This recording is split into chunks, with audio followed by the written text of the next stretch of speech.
Welcome. Subscribe now to not miss anything.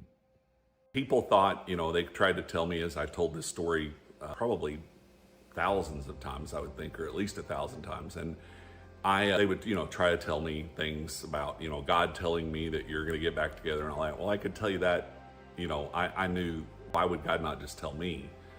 And it did not happen.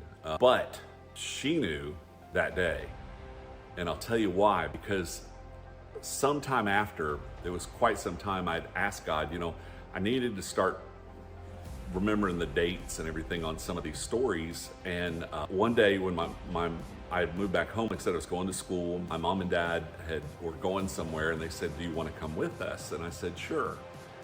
So they're getting ready to go out in the car, and all of a sudden, I've just got this overwhelming urge, again, not anything that I knew was happening, but I decided to weed out my file cabinet.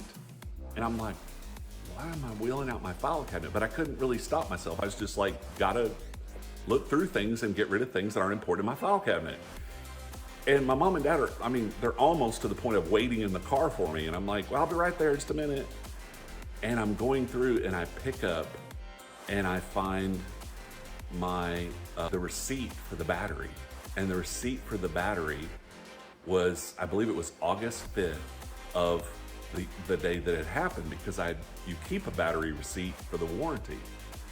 So I kept that receipt. So it was like God answered the prayer of me asking what the date was. And I was like overjoyed, because I go back in, I show my parents, and they're like, "David, that is so cool. This is something my parents had prayed for me for, to turn my life over to Christ in a real way, and not having really understanding how far it was going to go." Thanks for watching. Subscribe and like for more.